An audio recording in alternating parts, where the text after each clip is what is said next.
뭐 재벌과 관련해서 비금융 계열사의 부실이 만약에 금융기관 은행을 소유하게 된다 그러면은 금융기관의 부실로 전이될 수도 있는 거고 돈이 뭐 이렇게 왔다 갔다 할 거 아닙니까? 그럼 수탁자인 고객의 이해와 총수 일가 소수 이제 이 주주 집단의 이해관계하고 부딪힐 때 어떤 식으로 판단을 할 거냐라는 거예요. 안녕하세요. 안녕하십니까. 안녕하세요. 재벌을 바꾸는 시간 재바시 진행을 맡은 권호인 국장입니다. 어느덧 벌써 우리 재바시 촬영을 시작한 지가 5번째입니다. 5번째. 오늘은 또 재벌 핵심 이슈 중에 하나입니다.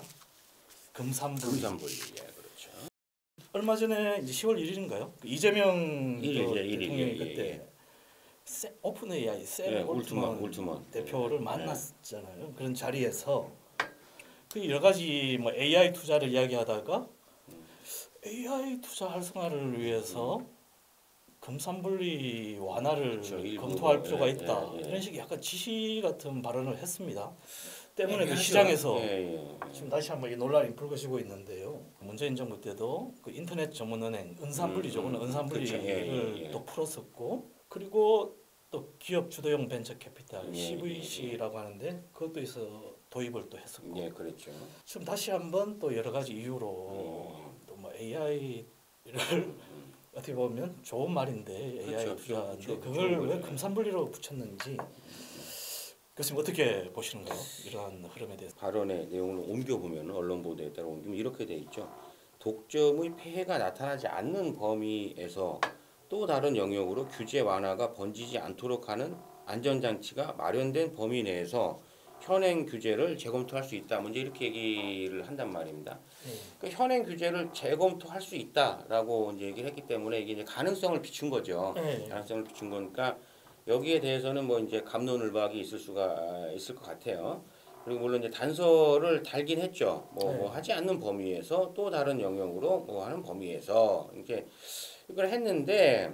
이게 현재 집권당 정부에서도 이제 금산분리를 이게 이제 완화한다는 거잖아요. 완화가 가져올 수 있는 문제에 대해서 이게 알고 있을 텐데 그동안 이제 이게 오래된 거지 않습니까? 모르고 하면 더 문제인데. 그렇죠. 알고 하면 더 문제죠. 그런데 이제 명분이 그 AI 관련된 산업 분야에서 지금 뭐 객관적으로 봤을 때 한국이 그 인터넷 초창기에 이렇게 막 전 세계 글로벌 수준에서 막 치고 올라왔던 뭐 이런 정도의 폭발적인 영향을 지금 보이고 있지 못한 아쉬움이 좀 크죠.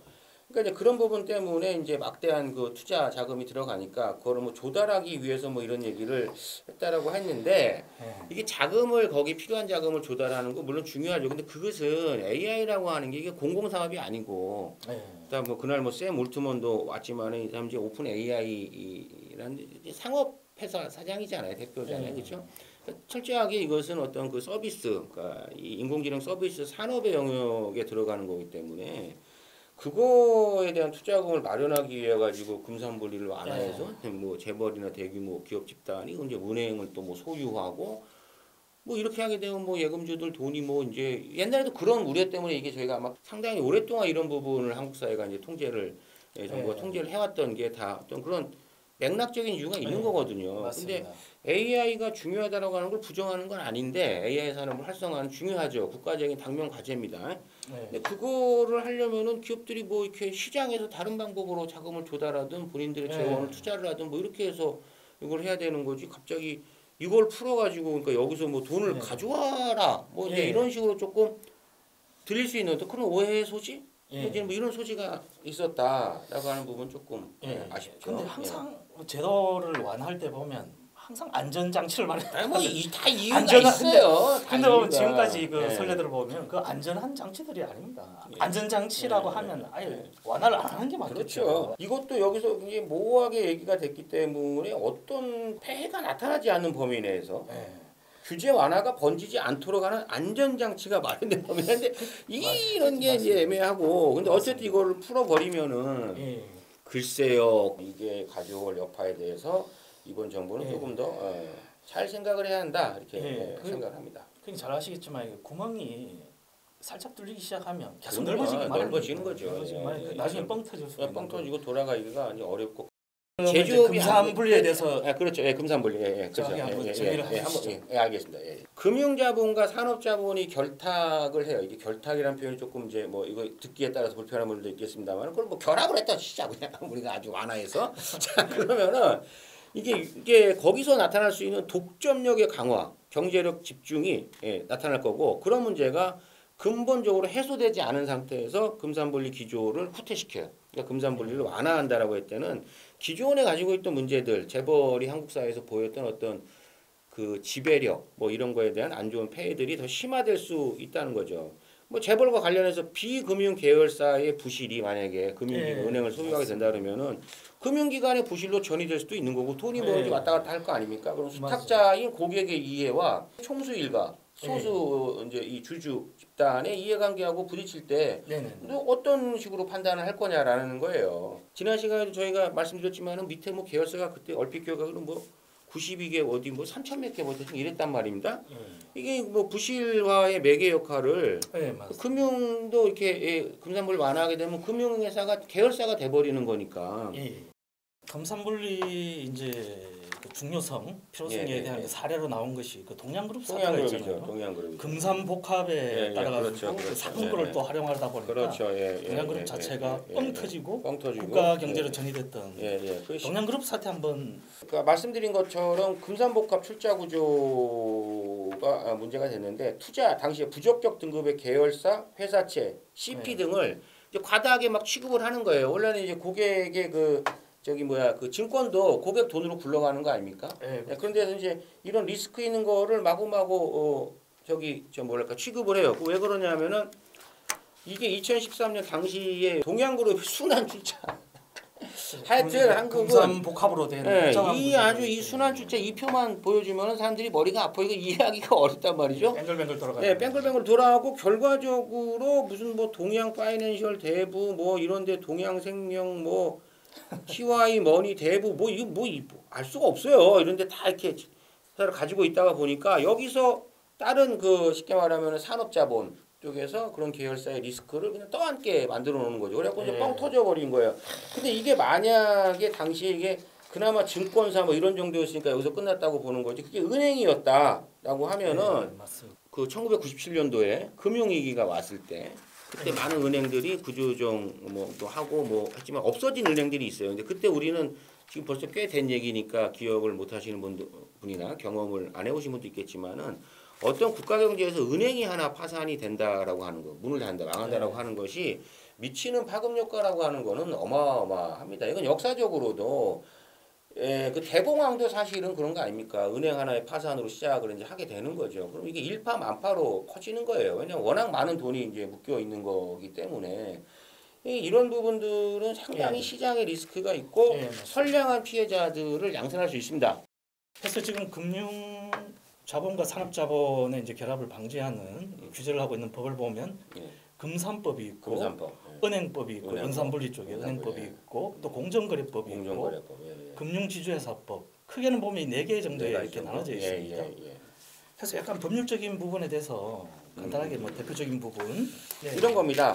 산업자본의 금융자본 소유 지배금지와 관련해서 은행법상 비금융 주력회사 산업자본이죠. 산업자본이죠. 계열회사 중 뭐 어쩌고저쩌고 이렇게 되어 있습니다. 원칙적으로 은행에 의결권이 있는 주식은 4%를 초과를 못하게 돼 있어요. 다만 의결권을 행사하지 않겠다라고 하는 조건으로는 10%까지 보유할 수가 있죠. 이게 은행법 제16조 2에 이렇게 나와 있고요. 금융지주회사법 상으로도 이 비금융 주력자 산업자본이죠. 산업자본은 은행 지주회사의 의결권 있는 주식을 4% 이게 초과해서 보유할 수 없습니다. 이거는 금융지주회사법에 나와 있는 겁니다. 그리고 공정거래법상 일반 지주회사는 원칙적으로 금융업 또는 보험업을 영위하는 국내 회사의 주식 소유가 아예 금지되어 있습니다. 이거는 공정거래법 제18조에 나와 있어요. 근데 다만 이게 또 예전에 그때 저는 잘 정확하게 기억 못 하겠는데 문재인 정부 때라고 했나요? 인터넷 전문은행 또 첨단법을 만들어 가지고 요즘 페이뱅크 뭐 이런 거 그 비금융 주력자에서 34%까지 허용을 하고 있는데 이것도 뭐 승인이 엄격하죠. 사실은 엄격한데 이때 당시 거는 저희가 한번 이것도 다시 옛날 그 스토리를 한번 뭐 알아봐야겠습니다만 그때 이게 이걸 막으려고 문재인 정부 때 예. 국회에서 피켓 시위하다가 그렇습니까? 일부 여러 교수님들하고 저까지 출입 금지 대상이 그때 그 사건이 이 사건이었군요. 그때 이렇게 돼 있어요. 그리고 또 이제 일반 지주회사는 금융보험회사 주식의 보유도 금지되어 있고 2022년도 이후에는 지역형 벤처캐피탈 CVC 이게 또 참 애매합니다. 그때 문재인 정부 아니 CVC가 정말 잘 됐다 그러면 한국에 지금 유니콘이 막 빵빵 나와야 되는데 솔직한 얘기로 지금 뭐 맞습니다. AI 뭐 빅데이터 이런 거 4차 산업혁명이라고 하는 거 들어온 이후로 뭐 이렇게 눈에 띄는 뭐를 들어본 적이 없어요 그냥 맞습니다. 사실은. 그래서 예외를 또 도입을 해요. 근데 이런 거 다 뭐 특례법이죠. 그때도 그래갖고 저희가 얘기했지만 결국에는 CVC 이런 걸 허용하는 게 재벌의 경영권 세습의 이런 부분들이 우회적으로 악용될 우려가 있음에 대해서 저희가 상당히 또 우려를 표했던 기억이 있습니다. 그러니까 예전에 이거 논쟁이 있었는데 제가 기억나는 거는 금산 분리는 한 방향이 아니고 금융자본이 산업자본을 보유하는 것도 금지하고 있고 규제하고 있고 또 반대로 산업자본이 금융자본을 소유하는 것도 규제하고 있는데 그때는 한때는 이걸 완화하려고 금융위가 마치 쌍방향 규제가 아닌 양 그렇게 호도한 적도 있었어요. 이게 금융자본이라고 하는 것과 산업자본의 가장 큰 차이는 실물경제의 흐름을 누가 만들어내느냐에 따라 있는 거예요. 결국은 지금 미중 통상 마찰도 핵심은 뭡니까? 어쨌든 결국에는 제조업 기반에 대해서 그걸 가져오려는 거예요. 그러니까 가져오려고 하는 거고 중국은 이미 그 WTO 가입한 이후로 전 세계의 공장 역할을 꽤 오랫동안 해오면서 제조업 분야에 대한 게 있는 거거든요. 그러니까 이게 무엇이냐? 실물 경제의 흐름이 어떻게 가느냐에 따라 가지고 금융 경제가 금융 산업이 사실은 그거를 그러니까 따라오는 어떤 그런 뭐랄까 추정하고 뒷받침하는 뭐 이런 모양새가 돼야 되는데 어느 순간부터 보게 되면은 이제 이거는 뭐 전 세계 자본주의의 폐해라고 볼 수도 있겠는데. 금융산업이 실물 뭐 이걸 갖다가 뭐 압도하고 뭐 이런 어떤 거 마치 뭐 먹어버리는 이런 느낌이 있었는데 이거는 사실은 모르겠습니다. 그 자본을 가지고 자본을 부풀리는 사람들. 그러니까 뭐 2008년도 그 월가를 점령하라 때 우리가 이제 그때 많이 봤습니다만 서프라임 모기지론 있을 때도 그런 게 문제가 되는 거거든요. 왜냐하면은 금융산업이라고 하는 건 철저하게 비대면 산업이기 때문에 강력한 신뢰 기반으로 굴러가야 되는 거예요. 우리가 어떤 뭐 증시에 투자를 했거나 어떤 펀드에 투자를 했다. 우리 몰라요. 그 펀드가 어디로 가고 뭐가 되는지를. 실제로 2008년도 서프라임 모기지론 때 런던에 있는 그 증권맨들하고 인터뷰를 해보면 그 사람들도 자기가 취급하는 상품의 원료가 어디서 왔는지 모른다라는 거예요. 워낙 복잡하니까. 그러니까 그게 뭐 ETF니 뭐 이런 것들이 아주 계속 만들어내고 하니까 모르는 거예요. 그러니까 근데 결론은 뭡니까 그때? 실물 경제인 부동산 대출금이 상한이 안 되기 시작하니까 그냥 연쇄적으로 사고가 나는 거죠. 모기지론 사태가 터져버리니까 미국에서. 금융의 속성이 있습니다. 그러니까 지금도 온갖 ETF가 다 나오지만 결국엔 어떻습니까? 산업의 실물 경제가 이렇게 곤두박질을 치거나 경쟁력을 상실하거나 죽어버리면 이게 재미가 없는 거예요. 그런 의미에서 두 가지가 마치 한 몸처럼 이렇게 딱 붙어갖고 돌아다닌다? 이것은 리스크가 있는 겁니다. 사실은 이건 분리를 해가지고 실물 경제 기반 중심으로 해서 이제 경제 펀더멘탈을 닦아놓은 다음에 거기서는 어떤 파생적인 뭐랄까 뭐 이런 이익이랄까요? 어떤 이런 이런 파급 효과를 이제 금융자본을 좀 활용해가지고 또 여러 사람에게 혜택이 돌아가게 하고 뭐 개인도 뭐 투자해서 뭐 돈을 벌고 부자가 되고 싶다라고 하는 욕망이 그 문제가 있는 건 아니잖아요, 그렇죠? 그런 욕망은 존중을 받아야죠. 근데 그렇게 되게 하면 좋은데 요거는 있는 사람들만 더 이게 파이를 어마어마하게 키우는 이해가 안 됩니다. 대기업 집단들도 보면은 상황이 어려워지면은 다 뭐 처분도 하잖아요. 근데 만약에 AI가 정말 중요해. 여기에 그냥 올인을 하고 이거 아니면 안 되겠어라고 하면은 약간 경쟁력 없는 계열사들 그런 것들이 산업 구조조정이잖아요. 그런 거 정리해가지고 그 돈으로 갖다가 그냥 여기다가 투자해서 이쪽을 제대로 한번 키워보겠다. 뭐 보통 저희는 그렇게 하지 않습니까? 개인들은 그렇게 한다고. 지방경제 어려워. 그러면 일단 대출 받으라 다 처분해가지고 일단 현금화 한 다음에 그걸로 그러니까 신용이 조금 있으면 가거나 대출을 받든지 기업도 대출 받으면 그렇게 하면 되는 거죠. 그러니까 그리고 일단은 시장에서 자본을 조달을 해야죠. 그러니까 회사채를 발행을 하든 뭘 하든지 간에 정한대로 대출 받든지 자산도 많은데 아 그리고 뭐 정부가 뭐 100조 이번에 한다고 뭐 그랬잖아요. 예, 자기 임기 임기 임기네. 물론 100조가 이렇게 큰 돈은 아닙니다. AI 분야에 있어가지고 메타라든가 뭐 오픈 AI도 그렇고 구글 그다음에 마이크로소프트 이런 회사들이 한 600조 제가 이제 400조인가 600조를 썼다고 그래요. 그러니까 민간 기업이 그 정도 썼는데 국가에서 100조 물론 크다고 보기는 어렵죠. 그만큼 AI 산업이 중요하다는 거예요. 그래서 나머지 그 부족한 자금을 조달을 해야 된다는 필요성 내지는 투자 자금을 마련해야 된다라고 하는 것은 그건 뭐 인정을 하는 거죠. 인정을 하는데 그거를 위해 가지고 오랫동안 이 가져왔던 다른 부작용이 더 나타날 수 있는 금산불 이런 것을 굳이 완화해 가면서 왜 그렇게 해야 되는지에 대한 일단 저희는 이해가 안 되고 그러면 이해가 되게끔 충분한 어떤 설명이라든가 어떤 그 아까 앞에서 얘기한 뭐라고 표현했죠? 안전장치? 뭐 이런 것들에 대한 뭐가 있어야 되는데 그게 없어요. 그게 없으면은 맞습니다. 이게 자칫 잘못하면 여러 머리로 가가지고 이렇게 될 수가 있다는 그리고 거죠. 이거 워낙 중요한 우리 자본시장에서 워낙 중요한 부재고 할 때 이런 거는 좀 공개적인 공론화를 통해 가지고 그 토론을 한다든지 치열한 논의가 있었는데 그냥 요즘 그런 게 없이 막 추진되고 있는 것 같아가지고 우려가 크거든요. 그 실제로 이게 이제 어떻게 추진이 될지는 모르겠습니다만 저희도 그거 관련해 갖고 이제 지금 토론회 지금 준비를 하고 있지 않습니까? 뭔가 토론회를 저희가 또 준비를 하고 있고 또 자기들이 토론회를 해야 되는데 사실은 그렇죠. 또 공정거래위원회에 재벌정책에 막 권한이 있는데 신임 공정거래위원장이 검토할 수 있다 뭐 그런 얘기를 했어요. 그러니까 약간 뭐 반대를 해야 되는데 그러니까 약간은 이제 뉘앙스가 검토를 할 수 있다 이런 뉘앙스를 했는데 그게 저도 그 기사를 봤는데 그 기사가 지금 어디 신문인지 제 기억이 안 나는데 그 기사가 만약에 사실이다라고 하면은 그거 참 생각해 볼 만한 대목이 있는 거죠. 예? 그래서 저희가 토론회 할 때 공정위도 불러야 돼. 불러가지고 와야 되는데. 아니 그럼 안전장치에 대해서 확실하게 얘기를 해주면은 AI 뭐 이게 중요하니까 여기서 뭐 그럴 수 있잖아요. 지금 상황이 이렇게 엄혹하고 어렵고 하니까 우리 이번에 한번 딱 한번 가자. 뭐 이러면은 뭐 우리 국민들이 뭐 그런 걸 이해를 못하는 것도 아니고. 만약에 안전장치가 이제 법 제도적으로 들어온다고 했을 때도 나중에 가서 도입해놓고 풀어버리면 끝이거든요. 그렇죠. 이것들을 완화시킨 사람들이 그 안전장치 못 맞습니다. 그런 것들 구멍이 자꾸 넓어지기 시작하니까 못 막는다. 그 호미로 막을 가래 뭐 그건가요? 가래인가 호래인가 호미가 제가 수도 생각 안 나는데 뭐 어쨌든 그런 상황이 된다라는 거 좀 우려가 되고 길게 봐야 됩니다. 경제 문제라는 게 그러니까 임기응변이라고 하는 게 이게 장점이 될 수도 있지만 어떤 장기적인 정책이나 상황, 특히 경제 문제 이런 모든 것들을 다 임기응변식으로 그때그때 필요한 식으로 이렇게 아주 속된 말로 땜빵이라 하지 않습니까? 그렇게 갈 수는 없어요. 맞습니다. 그리고 이게 검산분리가 얼마나 중요한지는 이제 앞서도 많이 말씀드렸지만 그 챗 GPT를 쳐보면 정확하게 정의를 잘 해줍니다. 잘 나오더라고. 아니 이거 검색해서 보라고 왜 필요한지. 거기 보면 뭐 공정 경쟁 저해하고 경제 집중 방지하고 사금고와 방지하고.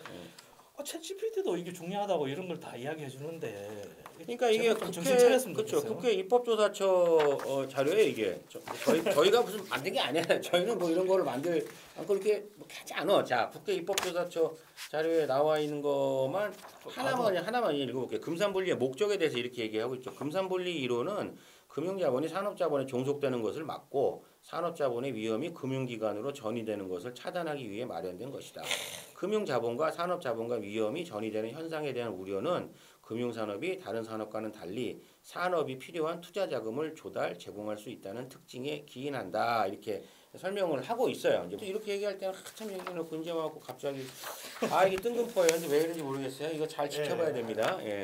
마지막으로 정말 좀 당정에 금산분리 이거 완화가 하면 안 된다. 마지막 간단한 이제 당부 말씀 이제 좀 드리고 마치도록 하시죠. 그러니까 그 며칠 전 토론회에서 또 제가 이제 OECD에서 예전에 나왔던 거 꽤 된 보고서 이런 걸 이제 인용을 해서 조금 얘기를 했는데 2018년도에 OECD에서 한국의 재벌 개혁과 관련된 보고서를 냈는데 거기에 코리아 디스카운트라는 표현이 나와요. 정확하게. 3번이 딱 나옵니다. 3번이 딱 나오는데 요체가 뭐냐면 불투명성이라는 거죠.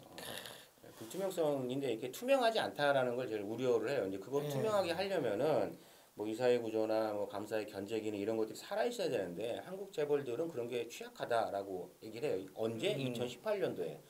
지금 7년 흘렀죠? 그때도 별로 나아진 게 없어요.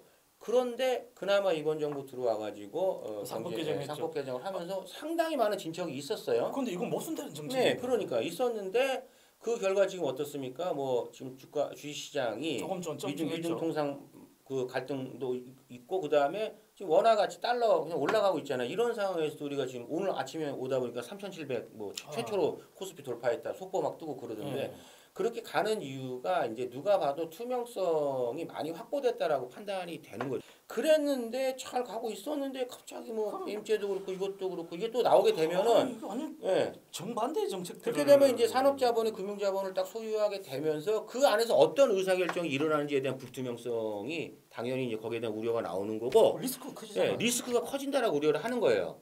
그러면은 이게 무슨 뭐 코리아 디스카운트 어게인이지 뭐. 꼭 정부와 여당은 이 말씀 좀 조심하시기 바라고. 오늘은 이제 또 전문 또 패널 모시고 금산분리에 대해서 또 짚어봤는데요. 하여튼 구독자님들 저희한테 많이 응원도 해주시고 꼭 또 좋아요, 또 친구들을 통해서 구독 추천도 해주시고 댓글 공유 좀 부탁드리고요. 부탁드리겠습니다. 감사합니다. 다음엔 더 좋은 또 이슈로 돌아오겠습니다. 감사합니다.